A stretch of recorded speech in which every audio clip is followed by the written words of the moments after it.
entonces vamos a comenzar. Yo voy a moderar esta mesa y voy a presentar aquí a cada una de los ponentes que nos acompañan según su turno. Cada uno va a tener 20 minutos para presentar también sus ideas, para dar su exposición. Y en primer lugar voy a presentar a Fanny Muñoz y a Julián Mecerina, quienes forman parte de esta primera presentación. Fanny es decana de la Facultad de Ciencias Sociales de la Pontificia Universidad Católica del Perú, doctora en Historia por el Colegio de México y licenciada en Sociología, también por la PUC, donde también es profesora principal del Departamento de Ciencias Sociales. Su carrera incluye una destacada labor como gerente de proyectos financiados por la Cooperación Internacional. Es miembro fundadora de la Sociedad de Investigación Permanente en Educación, CIE, y asociada al Foro Educativo, y sus áreas de investigación y docencia abarcan la metodología cualitativa, género y educación, políticas educativas, descentralización y gestión educativa, así como la historia social y cultural. Por su lado, Julián Mecerina es licenciado en Sociología, magíster en Historia de Arte y Curaduría por la PUC. Actualmente se desempeña como docente en la Facultad de Ciencias Sociales y Estudios Generales Letras, también de la misma universidad, y entre sus principales líneas de investigación se destacan los estudios de género, educación, arte y cultura. Entonces, le doy el pase primero aquí a Fanny. Muchas gracias. Bueno, muy buenas tardes a todas, a todos, a todos. Quiero señalar que en este caso con Julián vamos a seguir, llamémosle así, conversando con las preguntas que también trabajamos para esta mesa, ¿no? Y quiero señalarles que una de las primeras planteaba es cómo es que se llega a cuestionar que las instituciones educativas sean espacios en los que las mujeres, docentes y estudiantes puedan sentirse seguras. Aquí hemos pensado en que para dar cuenta de ese cuestionamiento de las escuelas e instituciones educativas como espacios seguros, creemos que este es un resultado de un largo proceso. No es un proceso que comience estos años, sino que han intervenido distintos factores. El primero que podemos visibilizar es la producción de la investigación en educación y el diálogo de distintos enfoques. Por ejemplo, el de la teoría de la reproducción social, la pedagogía crítica y posteriormente, de la década de los 70 en adelante, los estudios de género. Todos estos enfoques evidencian que la escuela es un espacio de socialización y reproducción de los mandatos de género jerarquizados, pero va a ser con la teoría de género en los 70 y en el Perú en los 90 que los estudios van a visibilizar en el Perú en los 90 la violencia de género en las escuelas recién el 2000, a partir de, creo que mediados o las primeras décadas del 2000. ¿No? Y todos estos estudios que he señalado en educación se van a inscribir en un enfoque que, como ayer se comentaba en las primeras mesas, está ubicado en la perspectiva transformadora de la educación igualitaria bajo el marco de los derechos humanos. Entonces, este es el primer factor. Y el segundo factor, creo que es importante, es la develación de la violencia como un problema público que atañe a toda la sociedad y que se va a inscribir en un marco de la política pública para atender la violencia, ¿no? Los estudios indican que no se puede entender la violencia en las escuelas sin tener en cuenta los factores macroestructurales o sino también una mirada multidimensional de la violencia, ¿no? Así, por ejemplo, Kaplan señala que los problemas sociales no son ajenos a la violencia porque quienes van a la escuela los padecen, tornando más difusos e inciertos los límites entre el adentro y el afuera. Quiero destacar que en el caso peruano el tratamiento de la violencia viene como un continuo, ¿no? Porque los primeros estudios de violencia son finales de los 80 desde las ciencias sociales y que se trabaja la violencia doméstica y en donde el enfoque deposita en la mujer más como víctima, ¿no? Sin capacidad de agencia. Pero después este enfoque se va a ampliar en los 90 a un enfoque desde las subjetividades donde se trabaja los agresores. Ahí están los estudios de Margaret Starr con Raffo, ¿no? León y también Abraham Siles, ¿no? En donde también son estudios posicionados en temas políticos porque tratan de dar cuenta de una existencia de normatividad en este tema. En la década de los 2000 los estudios se diversifican en violencia y tratan de abarcar la violencia en diferentes contextos, ¿no? E interceptadas con perspectivas criminológicas, como es el caso de Karen Mujica, y en otras vertientes que creo que es bien importante, la Comisión de la Verdad y la Reconciliación, que trabaja todo el tema de género y que incorpora esta idea que trabaja muy bien Narva, que la violencia y el conflicto armado se produce sobre una estructura de violencia, o sea, es una violencia estructural a la que se sobrepone otras violencias. Entonces, y el último conjunto de textos de violencia que han sido importantes son los que produce una nueva narrativa de lo que es la década de la violencia, que llaman violencia política. Ahí están varios estudios de Ale Gibet con Francesca De Negri, y donde emplean nuevos marcos teóricos de la memoria y desplaza el lugar de la víctima para ocuparse del cuerpo de las mujeres y su capacidad de agencia. Aquí están los estudios también de Rocío Silva y de Rocío Silva con el factor AFO y todo lo que es esta capacidad de agencia de las mujeres. En el caso de educación, a diferencia de los estudios a nivel internacional, ¿no?, de violencia y género hacia las diversidades, nosotros estamos viendo que los estudios de violencia que se están trabajando en las escuelas, sobre todo en estos últimos años, en la revisión de la literatura en la región de Latinoamérica, se centra mucho en violencia igual diversidades, sobre todo bullying homofóbico. Pero en el Perú había unos inicios de investigaciones que hablan de la violencia familiar, pero sobre todo las investigaciones que dan cuenta de esta violencia multidimensional en las escuelas son escasas, ¿no? Y se centran en los estudios de discriminación y violencia, como les digo, también en el Perú, hacia las diversidades.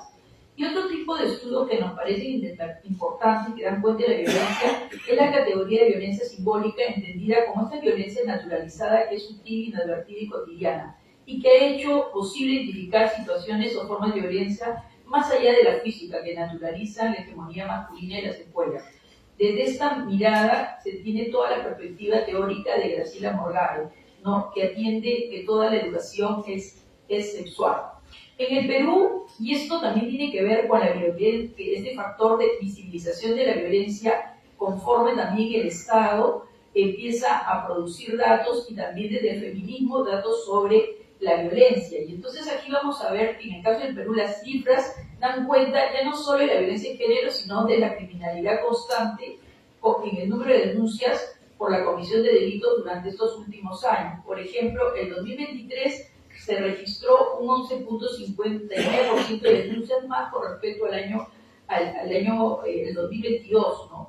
Y también respecto a la violencia contra las mujeres, los resultados de la ENDES, la encuesta, alertan que para el 2023 un 53.8% de las mujeres declararon haber sido víctimas de algún tipo de violencia, siendo la violencia psicológica y o verbal 49.3% la predominante.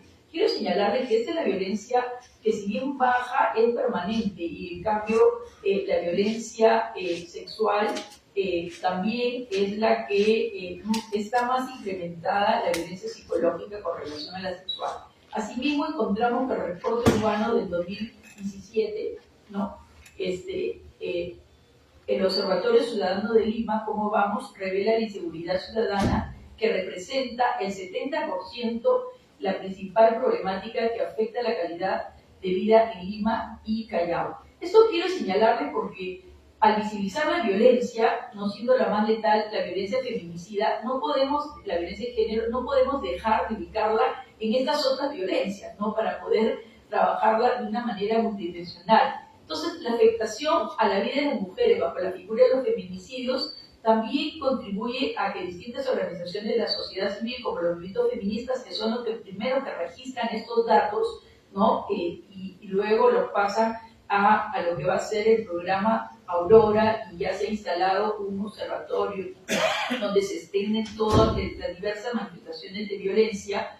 Quiero también remarcar que todo lo que es los movimientos feministas, y especialmente el Ni Una Menos en el 2016, es un hito hito porque el problema no solo ya se visibiliza, sino que también hay una exigencia del Estado de contar con una política nacional de igualdad de género y posteriormente un programa presupuestal con resultados que más o menos es de más de 580 millones, pero se ha recortado ya en estos últimos años, ¿no? Con relación a la violencia en las escuelas, los datos de NARES del 2019 muestran que el 68.5% de adolescentes de 12 a 17 años señaló haber experimentado violencia física y o psicológica alguna vez en su vida en el entorno escolar.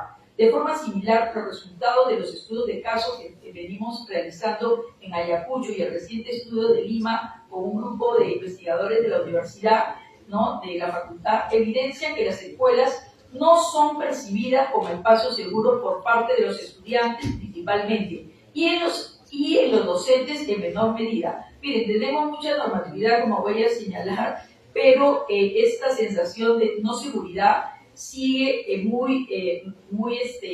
es un dato que hemos encontrado en Ayacucho en 2 periodos consecutivos y en Lima actualmente. Así, en las instituciones educativas visitadas, se identificó que la violencia psicológica y verbal, como por ejemplo los insultos y comentarios discriminatorios, es la más común entre ellos. Los y las estudiantes suelen insultarse en base a diferencias económicas, origen étnico, el color de piel, el peso y la orientación sexual.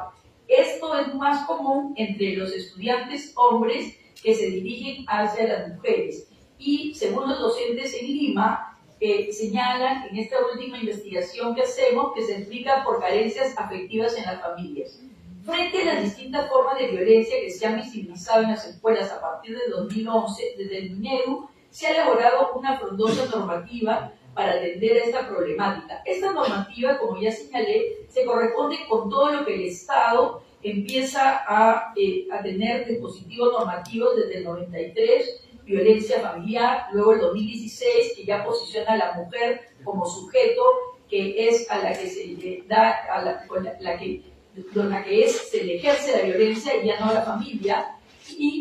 Pero lo que vamos a dar cuenta es que en la escuela también se va viendo la correspondencia en este marco y entonces se promulgan normas que establecen directrices para prevenir la violencia en las instituciones educativas, abordando tipos como la intimidación, el hostigamiento, discriminación, acoso, tanto presencial como virtual. La ley va a señalar que se requiere la presencia de al menos un psicólogo en cada escuela, la creación de un comité de convivencia y el libro de incidencias.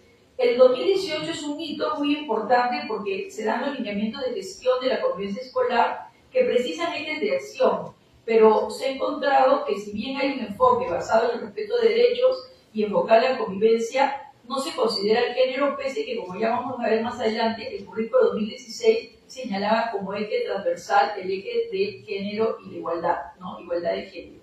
Entonces, lo que vamos a ver es que en estos dispositivos y en el currículo, sobre todo de educación básica de 2016, que por primera vez incorpora la noción de género, que no se había escrito, ¿no?, directamente en ningún documento normativo, salvo en planes como EPT, ¿no?, entre otros, EPT del 2005, ¿no? Este currículo, como vamos a ver, no se pudo aplicar, y menos en el enfoque de género, por la fuerte oposición que recibió por los grupos conservadores que interpusieron una demanda con el fin de erradicar todo contenido de género y los temas de sexualidad en este documento.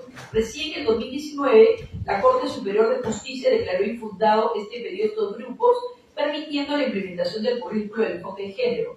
El presupuesto por resultados fue un avance clave para asignar recursos para la implementación de políticas de prevención de la violencia y acoso, como ya les he señalado, pero su aplicación no necesariamente se dio, como ya en 2021, y está acá el ministro de Educación, que se fijó algunas metas, pero lo que nosotros encontramos es que estas metas no necesariamente se cumplieron, porque lo que empezó a traslaparse es por capacitaciones sobre el tema emocional. Y esto he visto que no solo está pasando en el Perú, sino con la pandemia se ha tratado de destinar los fondos para trabajar con lo que son emociones y no el piloto que se ha diseñado sobre violencia. Hemos visitado escuelas en donde el piloto de violencia señalaba que estas escuelas tenían que aplicarse el piloto de violencia y no hemos encontrado que lo estaban haciendo, ¿no? Esto en las escuelas, al menos en Chorrillos.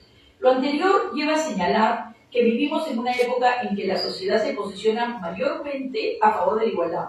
Nosotros hemos encontrado que el discurso a favor de la igualdad de género está presente. Pero, ¿qué hay detrás de lo que entienden de igualdad? Allí es una polisemia de definiciones, de entendimientos. Creo que lo que hay consenso es en la igualdad de oportunidades, más no la igualdad de género, ¿no? Y en contra del maltrato y la violencia, en sintonía con las políticas públicas de los últimos años. Sin embargo, como les decía, estas investigaciones realizadas en los últimos años muestran que en las escuelas en el Perú no pueden constituirse como espacios seguros, pues aún persisten altos grados de violencia física y simbólica. Además, en contextos de vulnerabilidad y exclusión, la violencia estructural influye en la construcción de subjetividades de las infancias y adolescencias. Por no mencionar los casos que ya vimos de las escuelas Aguajún, en donde no eran ya estas solamente violencia física y simbólica, sino eran violaciones de los propios docentes hacia estas niñas, ¿no? Se observa la cita de un docente que creo que sí le hemos puesto, Julián, podemos ver lo que se dice, ¿no? Con quien más dificultad hay al respecto son los varones. A los varones les llegan altamente las cosas del futuro. Incluso alguno dijo, yo para tener plata voy a robar. Y yo me quedé así, cara de sorpresa. ¿Y cuánto crees que te va a durar el robar? Voy a vender droga. ¿Y cómo vas a vivir con distribuidor de drogas? Y cuando alguien sepa que tú lo haces y te tiene el dedo, ¿qué haces? Ahí lo mato. Y después de matarlo, ¿qué crees que va a pasar en tu vida? ¿Qué le vas a ofrecer a tus hijos? Entonces por ahí que se ponían a pensar, profesor Chorrillos. Esta es una entrevista reciente, pero ya doy pie con todo lo que ahora Patti nos ha iluminado en su conferencia. O sea que ya por ahí me voy ubicando en algunas cosas que las tenía vacías. Ahora, paso a un punto de reflexión que nos planteó Patricia y como conversábamos para este seminario de discusión y debate, ¿no?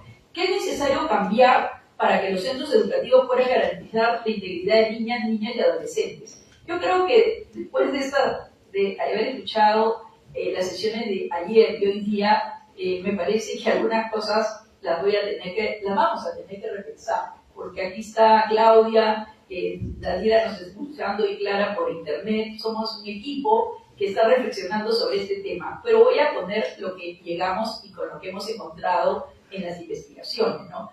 Desde las investigaciones que venimos realizando, su fruto del trabajo de campo y lo observado en las escuelas, tenemos 3 puntos que consideramos urgentes trabajar. En primer lugar, se requiere conocer los significados que los docentes le dan al género, a la violencia y el reconocimiento que tienen de lo que son las manifestaciones de violencia. Les cuesta mucho señalar el hostigamiento sexual y el acoso sexual, sobre todo el piropo, entre ellos para los docentes, con el fin de generar espacios formativos y talleres vivenciales. Pero creo que no solo vivenciales, una cosa que hemos olvidado en la educación es la importancia del arte, la música.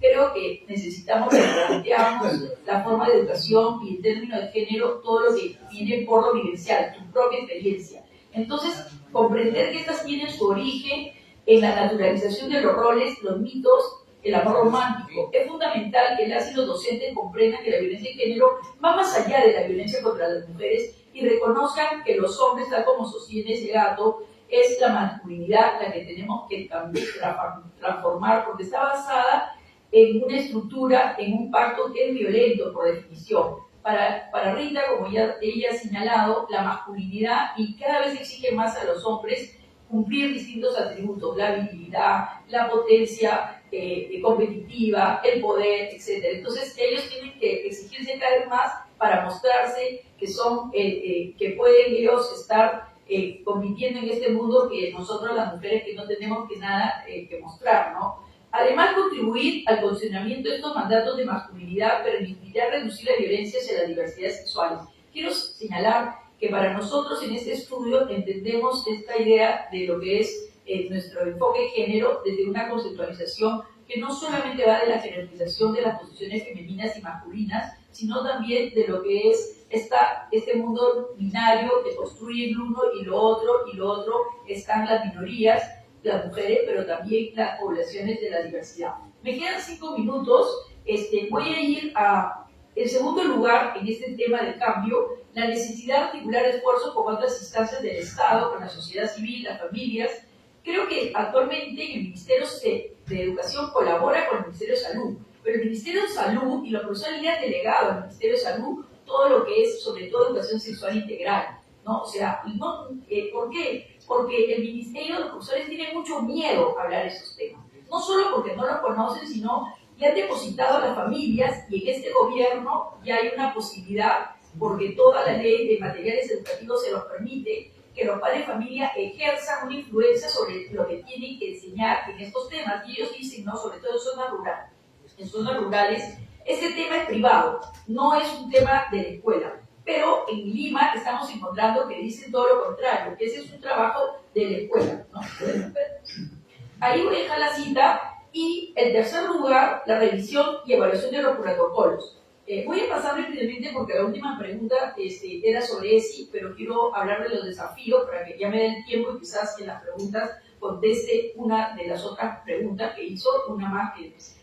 Yo creo que tenemos una cultura de excesivo burocratismo con respecto a los procedimientos. Muchos papeles, muchos protocolos. Y nosotros hemos visto que por ejemplo, el CICB, que pareciera que es una plataforma efectiva, en los estudios realizados tanto en Cangallo, Huamán y Chorrillos, se encuentra que los y los docentes suelen manejar estos casos de violencia no a través del CICB, porque a través del CICB hay dos cosas. Por un lado son, después de la pandemia, 6 anexos, y si uno multiplica todos los anexos que tienen que trabajar, todos los protocolos que tienen que trabajar los profesores, para otras áreas del conocimiento, creo que no habría día o de noche para que el profesor llene todo. Entonces el profesor dice, este no es mi tema, esto le doy a salud en parte, pero no lo ocupo. Y lo que sí hace es el libro de incidencias, que es bien interesante. Ese libro de incidencias es desde el 2011 y es el que más llena. Es un cuaderno donde se llena todo,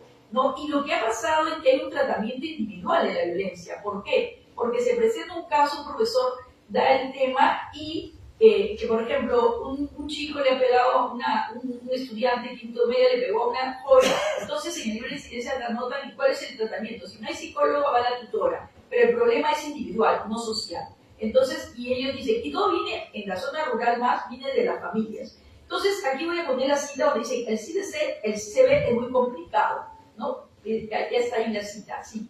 ¿Y qué ha ocurrido con la provisión de la educación sexual? Lo voy a dejar para completar una pregunta, que era la última, de cómo enfrentar las reacciones conservadoras. Yo creo, como ahora señaló Patricia y todas las mesas, que estamos viviendo, este es un momento de una disputa cultural en la educación. Y en realidad lo que creo que está en juego es el cambio de un periodo de esta modernidad, ¿no? Que era una modernidad que se determinaba mucho por lo que era la heterosexualidad, frente a los cambios que implica una sociedad diversa, una sociedad en donde esa matriz heterosexual no sigue más. Y entonces, y lo vemos mucho porque la crítica que se le hizo al currículo del 2016 fue por la definición de género. Y cuando se pasa a una definición solo de la jerarquización de lo femenino, lo masculino, ahí se dejó entrar, pero lástima que la pandemia puso en segundo lugar todo lo que era el tema de género. ¿No? Ya no entró la relevancia que tenía en ese contexto político del 2001, donde estaban políticas a favor, con recursos. Y entonces ahora hemos entrado pues, en una oleada conservadora, y con este minuto que me queda, voy a señalar que estos grupos conservadores construyen una serie de pánicos morales relacionados con un supuesto ataque a las familias y su derecho a la crianza. Entre sus principales argumentos sostienen que el enfoque de género y la educación sexual integral son anticientíficos y que su objetivo teórico es hipersexualización y homosexualización de los jóvenes. Aunque la reacción de estos grupos no es nueva, ha ganado una mayor presencia en la opinión pública y en los jóvenes también. No es que no todos los jóvenes están a favor de lo que es género, aunque sí mayoritariamente se vienen identificando, porque justamente toda la exigencia en la escuela es cómo trato casos en donde desde ya niños me dicen yo no me identifico con este lugar en donde tú me estás definiendo, ¿no? O sea, quiero mostrar que yo estoy afirmativamente siendo una persona homosexual, una persona lesbiana, y los profesores no saben qué hacer, y la escuela no está respondiendo claramente. Entonces, a pesar del aparente respaldo del enfoque de género, este continúa siendo confuso para los docentes. En la escuela que hemos visitado en Lima, los docentes entrevistados no identifican el enfoque de género como una herramienta conceptual necesaria para el abordaje de la violencia. En algunos casos, como dije, no lo definen y existe este miedo, ¿no? Entonces, yo creo que pensando en enfrentar los avances de la agenda conservadora en la educación, Graciela Morgade, en un reciente conversatorio, señaló pues, que las escuelas no pueden avanzar mucho más allá de los progresos sociales en materia de igualdad de derechos. ¿Por qué? Porque en este sentido, por ejemplo, los avances que ha tenido Argentina con la identidad de género, la ley del aborto y otras más, tiene que ver con todo este esfuerzo, no solo normativo, sino de mucho debate y discusión pública en distintos espacios, cosa que acá no se dan. Por ejemplo, la ley de feminicidios no resultó de un debate ni siquiera entre los grupos feministas. Entonces, instalarla no basta con que formes a los jueces, sino se instale en toda la opinión pública. Pero esto ha tardado años. Entonces, creo que en la educación esta disputa cultural ahora está a la base de un nuevo cambio de sociedad. Y como ya hemos visto, y tomando lo que Patti señalaba, y con esto termino, de estos últimos grupos de movimientos en disidencia, Patti, tenemos que aprender mucho, pero para mí son muy intermitentes. O sea, ¿cuál es la alternativa para una escuela que esté en crisis y cuyo modelo sigue siendo pues el que dijo Danilo Martuchelli, ¿no? El modelo occidental, y con prácticas que ni siquiera hemos llegado a que el currículo por competencia se instale? Entonces, género requiere mucho más elementos de poder relacionar, ¿no? Poder tener todas estas áreas para entender que no es solo un enfoque cognitivo, sino es un cambio que va desde mi propia experiencia de sociabilidad. Entonces, aquí les dejo y solo me quedé pendiente con el tema de la ESA. Bueno. Muchas gracias, Fanny.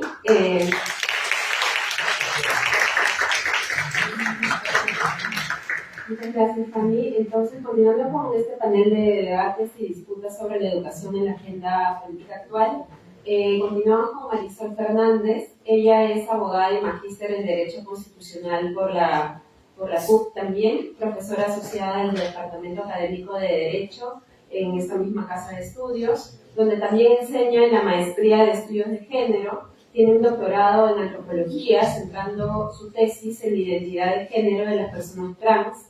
Coordina el Grupo de Investigación Derecho, Género y Sexualidad y es miembro fundadora de la red ALAS, Académicas del Derecho, y su trabajo se enfoca en la intersección entre derecho, género y sexualidad, abordando temas de relevancia en el contexto de los derechos humanos y igualdad. Entonces le doy la palabra a Marisol. Gracias. Solamente aclarar que todavía no soy doctora. Espero hacerlo el próximo año. Bueno, gracias por la invitación, Fanny. Y yo quiero básicamente compartir los resultados de un estudio que realicé durante el año 2022 e inicios del 2023 sobre la cuestión de la violencia de género en la educación superior. Este ha sido un estudio cualitativo en el que también participó Fanny y hemos compartido también algunos resultados. En mi caso, lo que trabajamos fue la prevención del hostigamiento sexual en el ámbito universitario y básicamente nuestro trabajo de campo se realizó en universidades públicas y privadas de Arequipa, Cusco, Iquitos y Lima, ¿no? Entonces, quiero más o menos enmarcar de qué se trató el estudio y de ahí me voy a enfocar en responder 2 de las 4 preguntas propuestas por Fanny, porque son 2 preguntas que básicamente conciernen a la educación superior, ¿no? Las preguntas que guiaron el estudio fueron 2. La primera, ¿de qué manera las universidades han cumplido el deber de prevención del hostigamiento sexual al interior de sus comunidades? Estamos hablando de prevención primaria. Y la segunda pregunta era qué influencia han tenido las organizaciones estudiantiles para la formulación de planes y acciones de prevención del hostigamiento sexual en sus respectivas universidades. Las características del estudio, bueno, es un estudio cualitativo hecho durante el 2022, el trabajo de campo inició en 2023, participaron 7 universidades. En el marco del estudio realizamos una revisión y análisis de los documentos de gestión de estas universidades. También accedimos a información a través de la solicitud de acceso a la información pública a la SUNEDU, al Ministerio de Educación, y realizamos 53 entrevistas a profundidad semiestructuradas, realizadas a estudiantes, autoridades universitarias y autoridades del MINEDU vinculadas a la educación superior. Entonces, creo que es importante señalar de cara también a esta primera pregunta que está propuesta para esta mesa, sobre cómo hemos llegado a cuestionar que las instituciones educativas, en este caso de educación superior, sean espacios en los que las mujeres, docentes y estudiantes pueden sentirse seguras. Entonces quiero enfocarme un poco en esa pregunta y mencionar también como un antecedente, ¿no?, que también lo ha mencionado Fanny, que ha habido pues un movimiento importante en la región, una movilización importante en la región contra la violencia de género, ¿no? Estamos hablando del movimiento Ni Una Menos, como dice Fanny, del 2016, pero en el caso concreto de la preocupación por la violencia de género en la educación superior, es muy importante lo que ocurre entre el 2017 y el 2018 en universidades argentinas y en universidades chilenas. Concretamente en Chile, el Mayo Feminista, ¿no?, que se da, digamos, durante el 2018 y que supone una toma de los campus universitarios por largo tiempo, ¿no? Entonces, dentro de digamos, de esa movida estudiantil, digamos, en el sur, ¿no?, se van generando una serie de fórmulas o formas de activación, ¿no? Las llamadas colectivas feministas que empiezan a generar una serie de acciones con el propósito de visibilizar la violencia de género que existía en sus campos. Esa ola llega al Perú, pero llega al Perú y se focaliza fundamentalmente, eso, digamos, ya lo estoy diciendo a partir de, digamos, de los hallazgos de este estudio, se focaliza solo en aquellas universidades en Lima en las cuales existe una politización feminista, ¿no? Entonces hay una fuerte organización feminista en estas universidades y concretamente en Lima estamos hablando de nuestra universidad de la PUC y de la Universidad Nacional Mayor de San Marcos, ¿no? Eso supone que durante el 2018, por ejemplo, aquí en la universidad se van a desarrollar una serie de asambleas convocadas por estas colectivas que, digamos, presionan a sus autoridades, facultades, ¿no?, a escuchar las historias de acoso sexual y de violencia que venían sufriendo en sus espacios, ¿no? Y empiezan a demandar campus libres de violencia de género, y particularmente campus libres de hostigamiento sexual.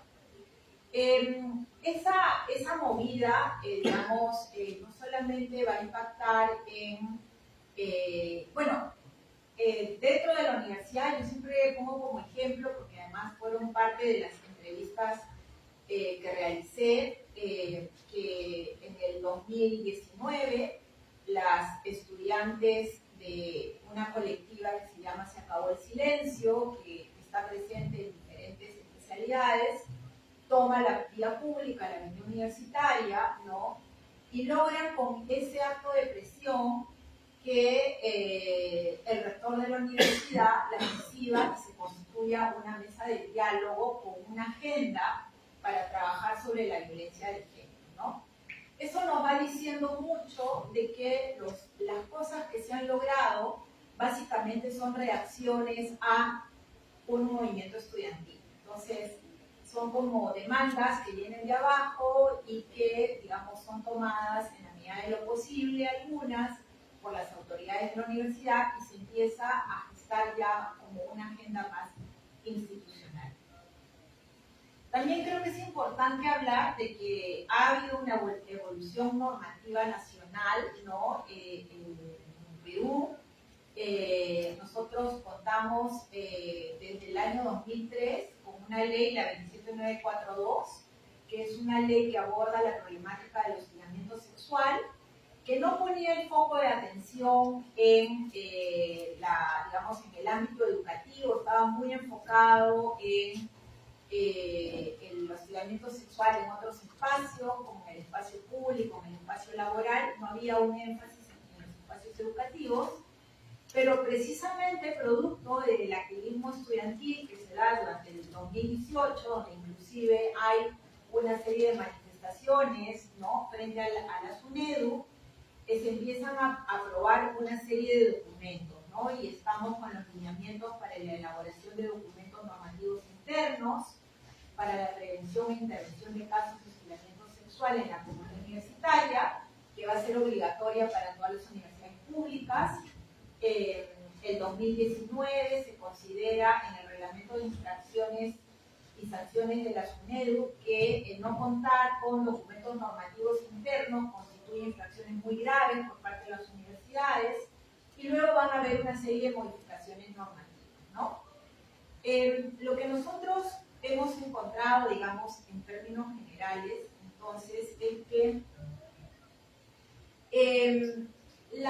digamos que ha habido, digamos, una gran demanda importante de un movimiento estudiantil localizado en pocas universidades, pero lo suficientemente importante para generar algunas reacciones institucionales, ¿no? Y el problema ha sido que estas reacciones institucionales han sido de carácter punitivista, ¿no? Y me refiero a eso con que la respuesta institucional de las instituciones educativas, las universidades públicas y privadas, ha sido la de constituir instancias de sanción del hostigamiento sexual o de la violencia de género, con lo cual uno responde como institución al caso individual, pero no ataca las causas estructurales, digamos, de la violencia de género, ni ataca las formas y las prácticas cotidianas, digamos, las culturas institucionales que existen en las universidades y dentro de las universidades en las diferentes facultades, ¿no? Entonces, el movimiento estudiantil ha sido, creo yo, muy punitivista, y la respuesta entonces que también ha surgido de ese movimiento es, ustedes piden sanciones, entonces nosotros vamos a sancionar, ¿no? Y en ese sancionar, reitero, las estructuras permanecen siendo las mismas, solamente que probablemente tenemos a un hostigador o a un perpetrador de violencia de género menos, pero digamos que se siguen produciendo y reproduciendo las prácticas que producen la violencia de género, ¿no? Ahora, hay universidades, por ejemplo, en este estudio que nosotros hemos realizado, que ni siquiera se sometieron a las obligaciones normativas a nivel nacional, ¿no? El caso de la Universidad San Antonio de Abad del Cusco es un caso increíble de resistencia a someterse a las reglas que provenían de los mandatos normativos de INEDU, de SUNEDU en general, de la ley contra el hostigamiento sexual. Nosotros hicimos el trabajo de campo ahí durante enero del 2023 y en ese mes las autoridades y los estudiantes nos mencionaban que no habían aparatos disciplinarios dentro de la universidad. Es más, las estudiantes nos decían, ha venido SUNEDU a supervisar y no ha habido sanción. Y en nuestra universidad, cuando hay un caso, tiene que el rector reacciona cuando los estudiantes tomamos algún espacio del campus. Y entonces es el propio rector el que da algunas disposiciones para enfrentar el caso, pero no hay una situación de debido procedimiento disciplinario, no se siguen unas reglas, sino que todo permanece, digamos, en una lógica muy informal. El caso, por ejemplo, de la Universidad de la Amazonía Peruana, nosotros hicimos el trabajo de campo en Iquitos y la SUNEDU había impuesto una sanción muy grave, por falta muy grave, debido a que había una práctica frecuente de intercambio sexual por notas, ¿no? Entonces, fueron varios los casos en los cuales las entrevistadas señalaban que los profesores varones pedían sexo por nota, por aprobar el curso. Y la SUNEDU impone una sanción cuando una chica, una estudiante, está a un hotel en Iquitos, ¿no? Porque el profesor le había dicho que en ese lugar iban a arreglar el tema de su aprobación. Entonces, digo de que a pesar que han habido inclusive respuestas formalistas y punitivistas, inclusive en el país han habido universidades que ni siquiera, digamos, han cumplido con los estándares mínimos que las normas establecen para el hostigamiento sexual, ¿no? Ahora, yo sí quiero señalar, ¿no?, que lo que podríamos decir es que han habido avances ahí donde ha habido un movimiento estudiantil de mujeres importante, ¿no? Creo que para mí ese es uno de los grandes hallazgos, digamos, que hemos podido encontrar en este estudio, donde no ha habido un movimiento estudiantil importante o donde no ha habido un movimiento estudiantil, no hay nada de avance. Y nosotros hemos, por ejemplo, cotejado universidades privadas en Lima, donde está prohibida la organización estudiantil. Está prohibida cualquier tipo de manifestación, protesta, organización de colectivos. Está terminantemente prohibido. Y en esos casos, ¿no es cierto?, no ha habido ninguna respuesta, ¿no?, ni siquiera para decir, ha habido una respuesta pero inadecuada, no ha habido ninguna respuesta frente a la violencia de género. Entonces el problema, creo yo, que es que las respuestas institucionales que tenemos el día de hoy y que incluyen acá a nuestra universidad, es que han sido formalistas, ¿no?, crean instancias de investigación, tienen una perspectiva punitivista y no generan cambios importantes, ¿no? Y por otro lado, hay respuestas del tipo de atribuciones a las defensorías universitarias en materia de violencia de género, oficinas especializadas, pero que no trabajan con autonomía. Entonces, al no trabajar con autonomía, eso hace que, digamos, no puedan promover cambios importantes, ¿no?, que requiere el abordaje de la violencia de género. Ahora, sobre la segunda pregunta, ¿no?, en realidad la cuarta pregunta de la lista de 4 preguntas que tiene que ver con las reacciones conservadoras, es interesante porque nosotros con las estudiantes que hemos entrevistado, fundamentalmente aquí en la Universidad Católica y en San Marcos, no así hemos encontrado estas respuestas ni en Arequipa, ni en Cusco, ni en requisitos, cuando nosotros hemos hablado sobre las reacciones conservadoras, ellas han hablado sobre las reacciones conservadoras de los miembros de la comunidad universitaria, ¿no? Entonces, nos han señalado cómo en espacios de, por ejemplo, agrupaciones de gremios estudiantiles, ¿no? Que han sido liderados históricamente por estudiantes varones, las demandas feministas y progresistas han sido expulsadas de la agenda estudiantil y ellas se ubican como víctimas de acoso político inclusive, ¿no? Entonces, eso, por ejemplo, lo hemos encontrado muy fuertemente en San Marcos. Aquí en Católica, por ejemplo, ¿no? Varios estudiantes nos decían, no nos preocupa el conservadurismo tanto de el congresista Muñante o los clásicos nombres de conservadores en la política nacional. Nos preocupan los conservadores de acá de la universidad, ¿no?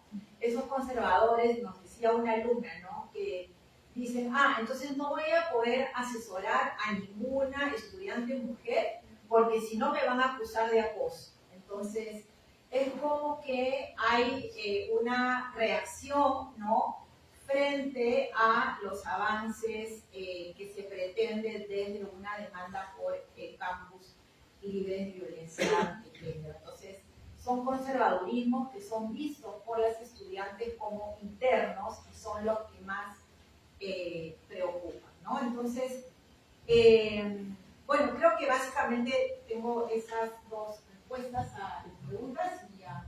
Gracias.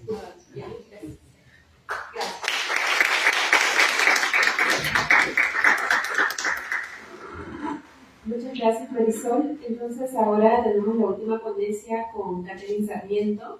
Ella viene de Grade y es licenciada en Sociología por la Pontificia Universidad Católica del Perú. Además, cuenta con diplomados y cursos en Comunicaciones, Políticas Públicas y Justicia de Género.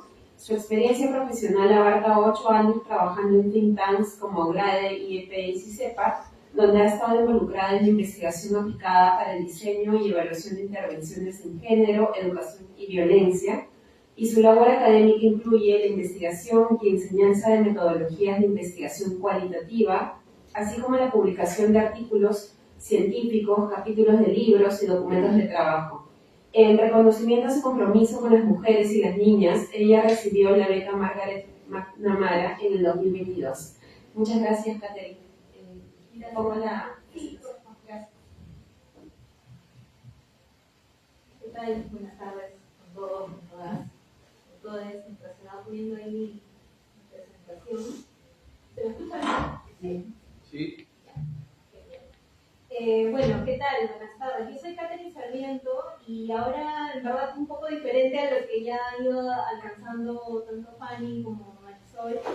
Yo traje algunos datos un poco para reflexionar en relación a esta primera pregunta que nos plantea los organizadores y organizadoras, que es cómo hemos llegado a cuestionar que las instituciones educativas, sean escuelas, instituciones de educación superior, sean espacios en los que las mujeres, docentes y estudiantes puedan sentirse seguras.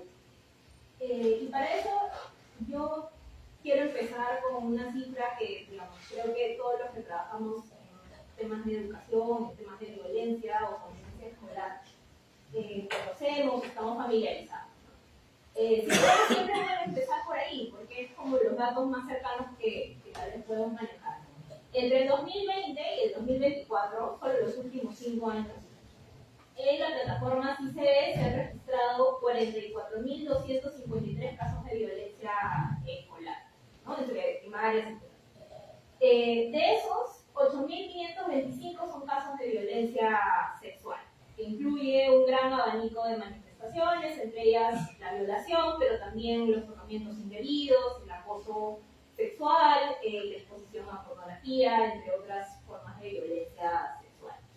De estos 8.000 y tantos casos de violencia sexual, más de la mitad, 5.881, constituye un agregado de casos de violación, tocamientos, actos de conversación sexual o actos libidinosos. O sea, las cifras son... las cifras son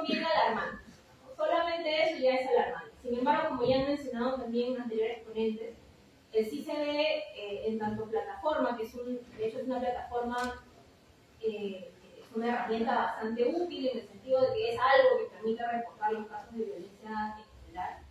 Tiene una serie de problemas, ligados al uso de la plataforma y a la facilidad o dificultad para utilizarlo. Pero hay una preocupación, ¿puedes pasarlo? Hay una preocupación que a mí me resulta más grave aún, que tiene que ver con los casos de la violencia que ni siquiera, no solo se reportan, que ni siquiera se reconocen.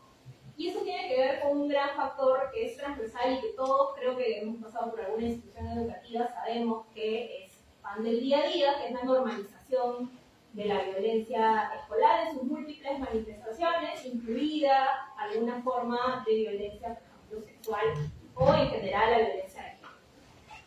La siguiente. Entonces, yo traje algunos datos de una encuesta nacional de convivencia y violencia escolar que se realizó en 2019 de Minedu, pero que cada vez acompañó el proceso de diseño y recojo de los datos, procesamiento de los datos, y que me parece que ha sido bien poco explotada, es una fuente bien interesante, bien importante, que de hecho no ha tenido continuidad en su recojo de datos y sería súper importante porque es un instrumento que ha sido validado para ese fin. En esa encuesta se les pregunta a los estudiantes de primaria y secundaria en relación a diferentes aspectos de la convivencia escolar y también de la violencia escolar. Y en materia de relaciones interpersonales, solo he traído 3 ítems, porque son varios, pero creo que estos 3 ilustran más o menos lo que quiero traer a la mesa. Y me he concentrado en el nivel secundario, que es el que trabajo más de cerca. Se les pregunta, ¿no? En mi escuela, los y las estudiantes nos llevamos bien. 87% está de acuerdo. Cuando les pregunto a mis profesores, me respetan. 97% está de acuerdo. Puedo confiar en la mayoría de los profesores de mi escuela. 80% está de acuerdo.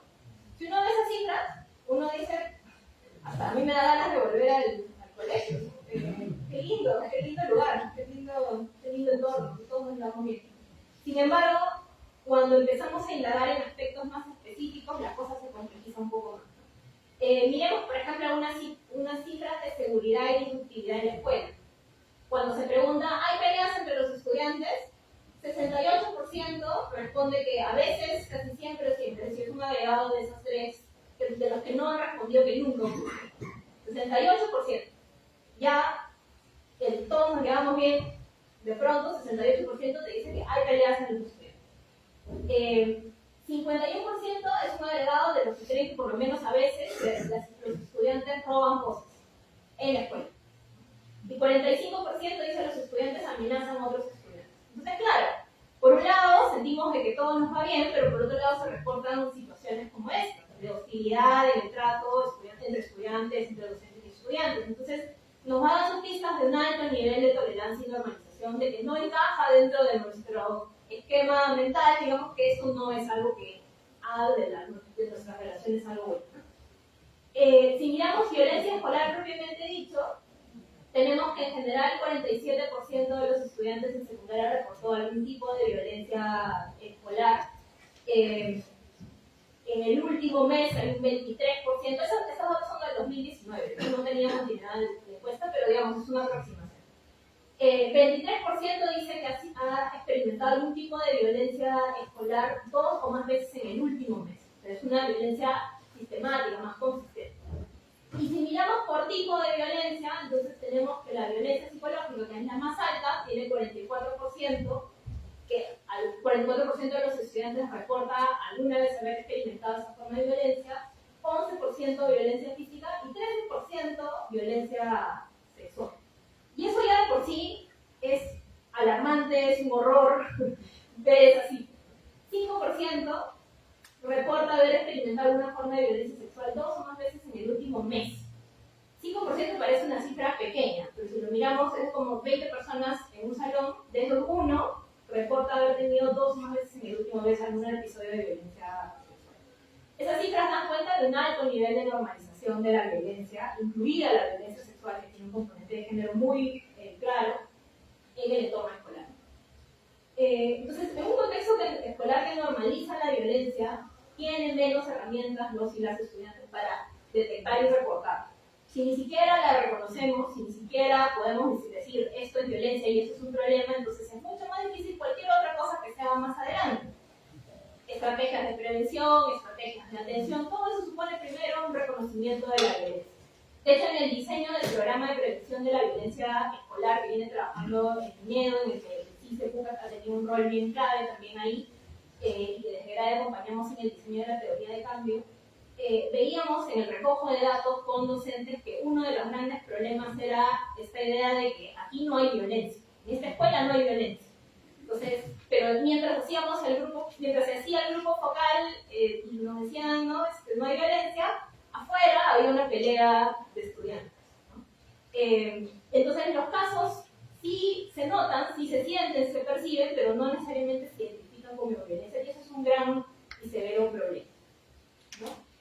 Sobre todo, eso es particularmente grave en contextos donde esto es mucho más tolerado, mucho más normal, entre comillas, ¿no? Por ejemplo, si miramos por regiones, tenemos que la violencia sexual, que teníamos la cifra de 13%, varía de acuerdo a las regiones, ¿no? En la costa es 9%, en la sierra es 14% y en la selva es 20%.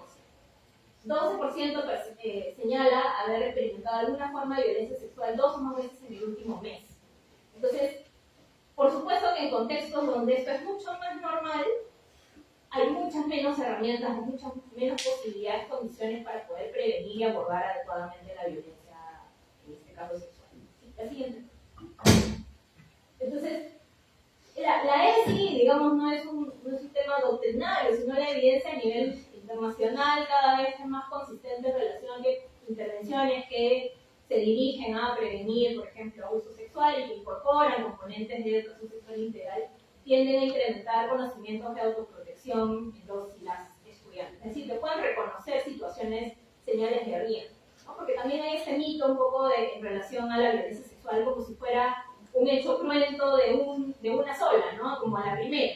Y sin embargo, en la experiencia de los y las estudiantes, esto usualmente empieza por situaciones más sutiles de acoso, se intersecta con otras formas de violencia, y entonces cuando ya podemos identificar esas señales, que podemos tener mayores oportunidades de prevención. Sin embargo, hay un desafío de sostenibilidad que se identifican en algunas intervenciones, y tiene que ver con que los entornos, si yo puedo tener mi intervención de prevención, pero si el entorno no refuerza esos contenidos, si el entorno transgrede lo que trabajan en esas intervenciones, entonces los esfuerzos probablemente van a tener mayores dificultades para sostenerse. Y ese es un desafío que tiene ahorita, por ejemplo, el PREVI, ¿no? En su implementación. Puedes tú tener la intervención, pero si el entorno en general no favorece, en este caso, o refuerza esos contenidos, entonces va a haber problemas en la sostenibilidad de los impactos. Entonces, en este contexto, el movimiento antiderechos, ¿no? Yo he traído solamente algunos de los posters, bueno, de los banners más emblemáticos que creo que todos hemos visto en algún momento, ¿no? Que dice, ¿no? La educación sexual de mis hijos es mi responsabilidad. Ministra Flor Pablo, no a las orgías escolares. Solo los padres pueden hablar de sexo a sus hijos, no un extraño. Ministra, no homosexualices a nuestros hijos, ¿no? Creo que todos hemos visto estos banners en algún momento, y yo los traía porque, más allá de la reacción, digamos, conservadora que reflejan este tipo de publicidades, hay un marco de referencia, hay un marco de sentido que se está instalando alrededor de los movimientos antiderechos, y que para mí es incluso el impacto más severo. Es decir, sí, efectivamente están teniendo un impacto negativo en el avance que se puede tener en implementar el enfoque de género, que se puede tener en mejorar la educación sexual integral que reciben los y las estudiantes. Sin embargo, en la práctica, en las escuelas, creo que uno de los grandes riesgos que estamos experimentando con el avance de este tipo de movimientos es que se construye un marco de sentido muy polarizado, en la que se tiene por un lado a los que se supone, ¿no?, respetan a la familia, defienden los valores, la moral, y por otro lado se tiene súper satanizado cualquier intento de hablar de sexualidad. Y ese es un problema en un contexto donde cada vez más la violencia de género, y en particular, bueno, yo me enfoco en estudiar violencia sexual, se viene complejizando. Y en esa línea yo quería traer algunas reflexiones en relación a un estudio que realicé el año pasado sobre ciberviolencia en relaciones sexoafectivas a adolescentes. La tecnología viene siendo parte de nuestra vida cotidiana y los y las adolescentes están cada vez más expuestos a una serie de herramientas tecnológicas que van aumentando cada vez en complejidad. Hoy día estamos atestiguando la expansión de la inteligencia artificial y una serie de tecnologías que probablemente vamos a empezar a conocer. Yo el año pasado desarrollé este estudio en aras de entender un poco cómo es que estas redes sociales, como TikTok, Instagram, Facebook, estaban interviniendo, cuál era el rol que tenían, digamos, en la ciberviolencia de relaciones sexoafectivas que experimentaban adolescentes en cuarto de secundaria. Y un tema que no era el corazón del estudio, pero que salió en el marco de las entrevistas, tenía que ver con esta relación con los adultos. Es decir, cómo los y las adolescentes que están experimentando situaciones, por ejemplo, de cibercontrol, ¿no?, por parte de sus parejas, también adolescentes en algunos casos, en la mayoría de casos, o de ciberagresión verbal, emocional, es decir, la difusión de rumores sobre la vida de una persona en páginas de confesiones que se utilizan para difamar de alguna manera o para difundir un rumor de manera anónima en esas plataformas. O también de ciberagresión sexual, como por ejemplo la difusión no consentida de contenido íntimo en el marco de estas relaciones sexoafectivas, es decir, contenido íntimo de otras adolescentes, ¿no? Entonces, yo indagaba un poco cómo es que están lidiando estos adolescentes con este tipo de situaciones. Y este es un caso, una cita que me pareció bien ilustrativa de qué es lo que pasa cuando los y las adolescentes, digamos, imaginando que en la escuela no se puede hablar de sexualidad, ¿no? Este era un caso de sexting coercitivo, que es una práctica de violencia sexual facilitada por tecnología en la que la pareja insiste o presiona para enviar fotos o contenido íntimo de la pareja, ¿no? O sea, le pide insistentemente contenido íntimo. Este era el caso de Carolina, es un seudónimo, obviamente. Y yo le preguntaba un poco cómo había sido su experiencia y él me decía, ¿no? Él me pedía fotos y yo no quería mandarle. Le conté a mi mamá y ahí se enteró que tenía enamorado. Mi mamá me dijo que solo debía dedicarme a estudiar. Después de ello, mi mamá me empezó a encerrar mucho. Me decía que si iba a salir con él tenía que ir con mi hermano pequeño, mientras que mi hermano mayor también estaba con enamorada y no le decían nada. Me empezaron a hablar cosas feas, con frases como que ya quiero marido, ya estás queriendo abrir las piernas, no le tengo confianza para contar. Entonces, uno de los grandes desafíos que enfrentan los y las adolescentes en el marco de lidiar con la violencia cotidiana, la violencia escolar cotidiana, entre ellas la violencia sexual, es que se está complejizando a un nivel en el que se están quedando bastante solos en ese proceso. Perciben a los adultos como actores que no son actores en los cuales se puede confiar, en el sentido de que, por un lado, no lo entienden, o sea, no van a entender por qué es tan importante para mí, si me dio like, si no me dio like, si me escribe, si me respondió, si me condisto, si me bosteó, no van a entender de esas situaciones, existe esa percepción. Y por otro lado, porque existe esta idea de que mis padres me van a controlar, me van a vigilar. Y uno puede ver de manera transversal esos testimonios como las normas de género que asisten, digamos, no solamente como como pautas de comportamiento, sino también como marcos de referencia. Y eso es algo que a mí que estoy encontrando un poco en los estudios más recientes que estoy trabajando, ¿no? Cuando uno pregunta a docentes, cuando uno pregunta a estudiantes sobre ciertos mandatos de género, muchos de ellos los desafían, o sea, actitudinalmente los cuestionan, dicen, no, en verdad ya no es así, sí, la igualdad, no sé qué, no sé. Pero cuando ocurre un caso de violencia, interpretan ese caso de violencia a la luz de ciertas normas de género. Pues, por ejemplo, pasa una situación de se rota el pack de una chica en el aula, ¿no? Y obviamente eso los desconcierta a los docentes porque es como, no sé cómo abordar esa situación, es de la escuela, no es de la escuela, le digo a los papás, ¿qué hago? Interpretan un poco la situación a la luz de ciertas normas de género. Entonces indagan en el adolescente y le preguntan de por qué mandó la foto. Y en ese proceso hay una serie de revictimización, por supuesto, porque la cuestión, digamos, de la violencia no está en el envío de la foto, sino, por supuesto, en la difusión no consentida de ese contenido que se ha compartido en un vínculo de confianza. Entonces, ese es un desafío bien que es necesario tener en cuenta para el diseño de estrategias de prevención de la violencia escolar, ¿no? Pensar que el enfoque de género no solo supone la deconstrucción actitudinal de los docentes, sino también en general transformar esa norma social de cómo es correcto comportarse en el entorno escolar. Y ya para finalizar, yo lo que quería terminar señalando es que además de pelear, digamos, por una incorporación del enfoque de género en la educación, es bien importante que ese enfoque de género vaya de la mano con un enfoque interseccional, que pueda resaltar, que pueda evidenciar las múltiples experiencias que están experimentando los y las adolescentes, la violencia en sus entornos escolares, ¿no? No solo en lo que corresponde propiamente al entorno escolar entendido como, en términos como... no solo en relación a lo que debería pasar en términos como académicos, por ejemplo, la relación docente-estudiante o la relación estudiante-estudiante en el marco de una práctica académica, sino también otras formas de violencia que pueden estar presentes como estas, ¿no? Como el hecho de tener relaciones sexoafectivas en el entorno escolar, que es algo que pasa, que ocurre, que es prevalente, y poder atender la violencia que también ocurre en esa línea, ¿no? Algo que yo he ido encontrando mucho, tanto en la investigación sobre, en este caso que les he comentado, como en otras que se hacen en entornos universitarios, es esta percepción de inacción por parte de las autoridades o de las personas con poder dentro de las instituciones educativas, ¿no? Y creo que un contexto tan desafiante, no solo en términos del avance de estos movimientos conservadores, sino también por el desarrollo de las tecnologías, que está complejizando la forma como tradicionalmente hemos entendido la violencia de género, y en particular en este caso la violencia sexual.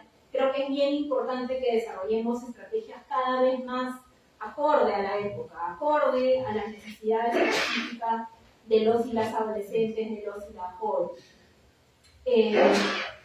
Y ahí yo creo que ya pensando un poco en la academia y en cómo estamos abordando nosotros esta problemática, una de las grandes apuestas que yo creo que es bien importante poner sobre la mesa es mirar no solamente la subordinación o la dominación o la violencia en un sentido de qué relaciones jerárquicas de poder están reproduciendo, sino también cómo esas están siendo desafiadas. En la práctica, los y las adolescentes, en este caso, lidian con formas de violencia escolar, incluida la violencia sexual, de manera cotidiana, todo el tiempo. Y si solamente teorizamos la forma de control, mejor dicho, la forma por la cual se subordina al otro, por la cual se violenta al otro, por la cual se perpetra, nunca encontramos o nunca encajan en nuestros marcos conceptuales cómo se responde a eso. Y es bien claro, porque en la línea de lo que decía Marisol, por ejemplo, hace un momento, ¿no? En los contextos donde hay más respuesta, digamos, del movimiento estudiantil, en este caso en las universidades, se puede avanzar un poco mejor en esa línea. Yo tengo la misma hipótesis para los casos en este caso de violencia sexual facilitada por tecnología que involucra, digamos, el entorno escolar. Es bien necesario mirar cómo los y las adolescentes están lidiando con esto, cómo están respondiendo con esto, ¿no? Y esa es la única manera en la cual podemos tener una aproximación más adecuada y pertinente a sus necesidades. Muchas gracias.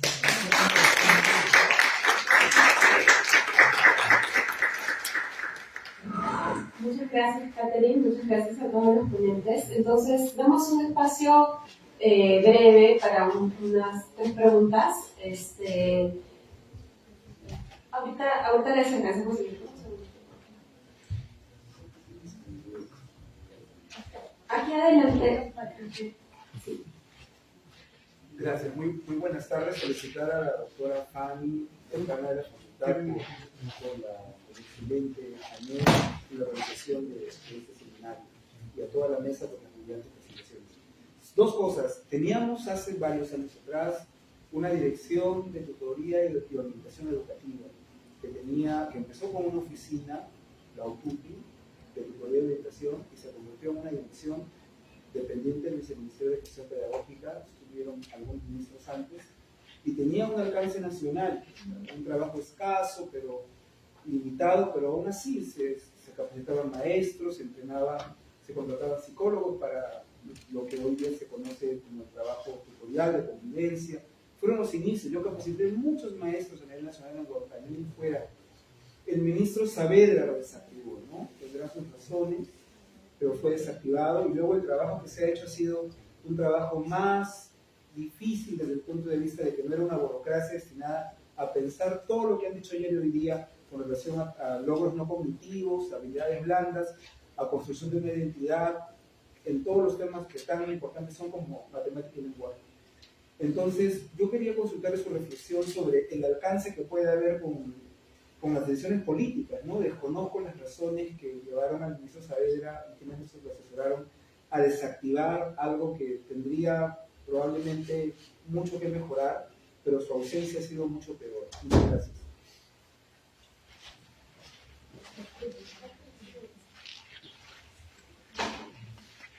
¿Alguien más se animaría a una segunda pregunta? Creo que allá.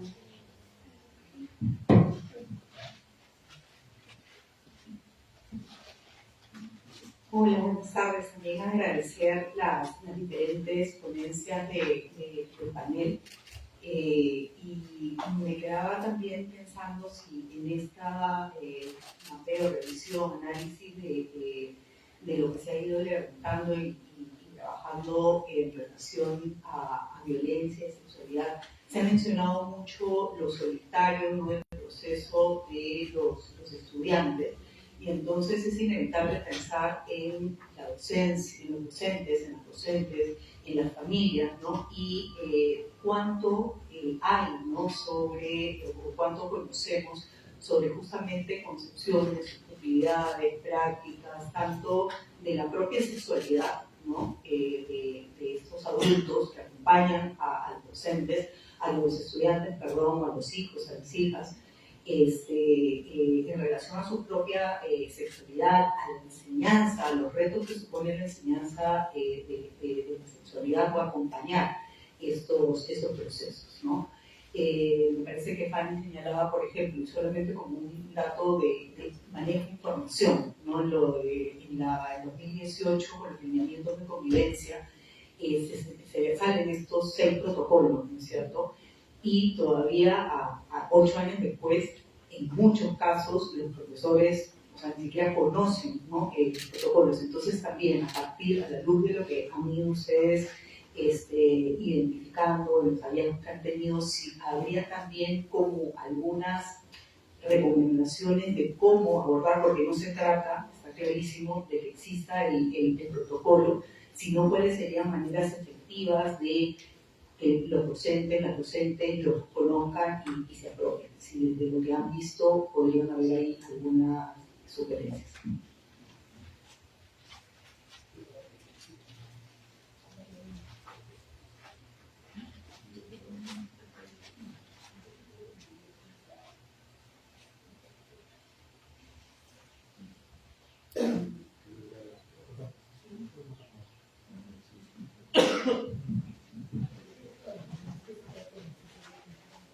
Bueno, buenas tardes. Gracias por... Hola. Hola, hola. Hola, hola. ¿Ahí está? Ahí. Bueno, buenas tardes. Gracias por su ponencia. A mí me generó, bueno, me llamó bastante la atención esta idea que compartían sobre la reacción conservadora y también el tema de las redes sociales. Y me hizo... Hola. Bueno, y me hizo recordar un poco a estos movimientos o tribus digitales neoconservadoras que se dan en las redes sociales y que se ha empezado a hacer una creación de contenido que busca reivindicar estos roles de género y estos valores conservadores y que han generado un alcance muy masivo en las redes sociales y siguiendo una narrativa o una idea de ser disruptivos frente a un nuevo orden o frente a una nueva hegemonía cultural. Y en base a eso quisiera saber cuál considera usted que es el impacto de este tipo de contenido, ¿no?, en los jóvenes, en los adolescentes, en los niños y niñas que están muy cercanos a este medio de comunicación, y de qué forma o cuáles serían las alternativas para poder hacer frente o poder afrontar esta situación. Gracias.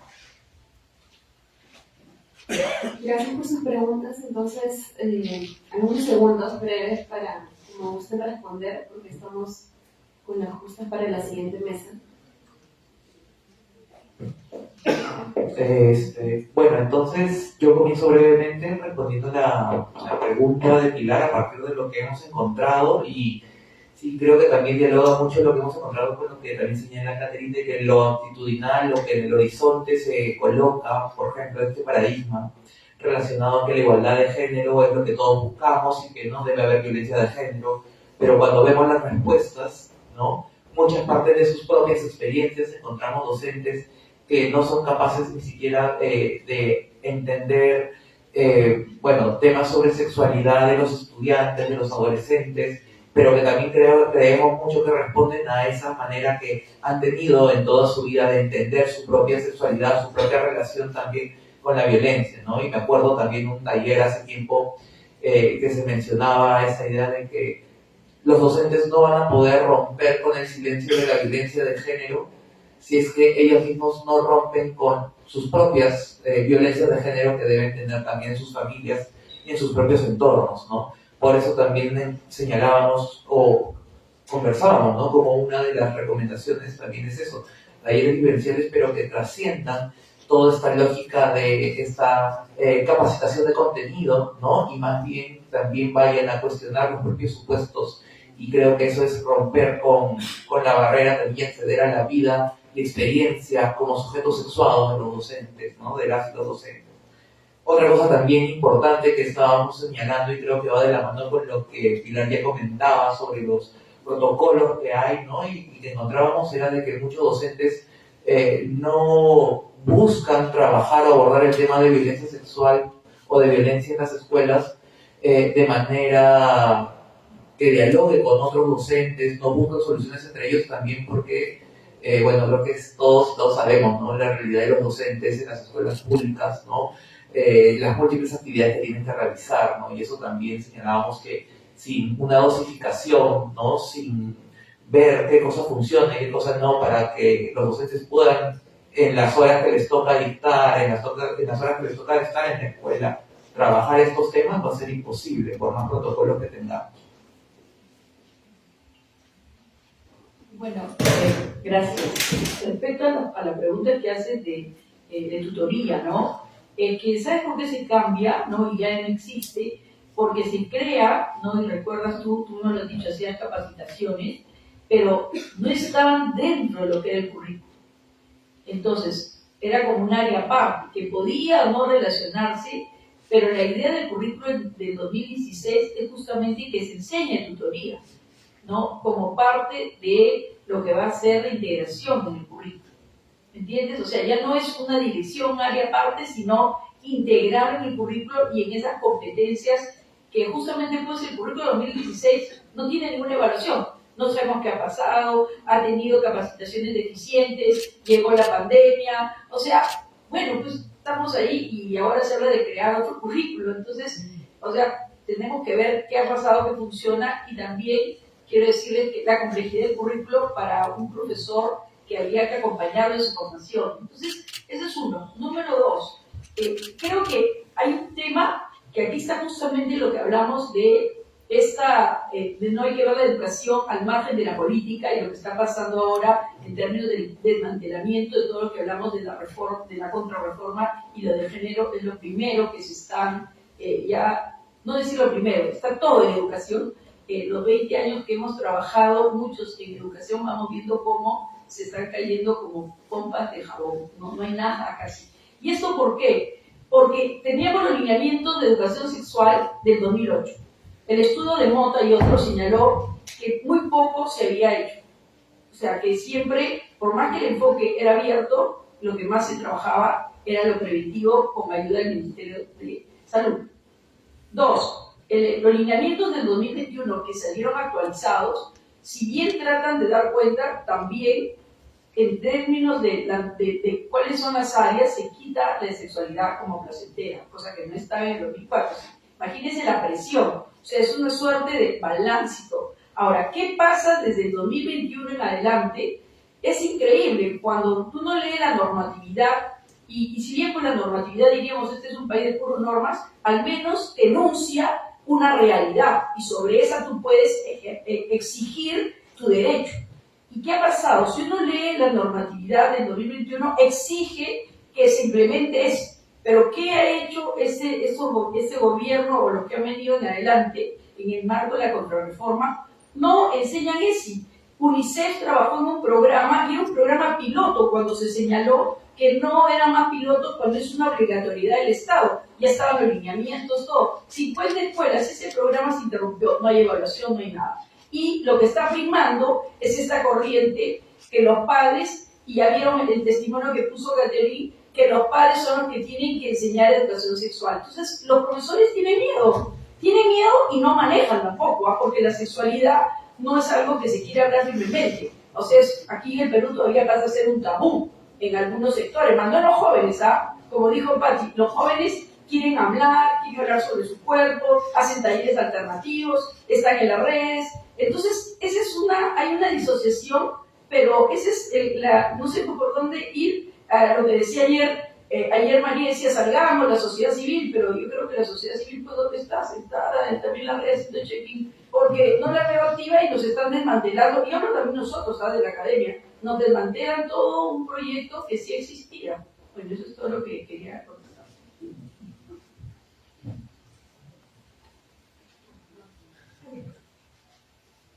Yo quería responder la pregunta sobre el contenido digital conservador que mencionamos. Es bien interesante y bien preocupante este tema, ¿no? Porque no sé si han escuchado, por ejemplo, de estos trends de las track white, que es un trend que es va más que un trend, ¿no? Es como un nuevo modelo, un estilo de vida que recupera estas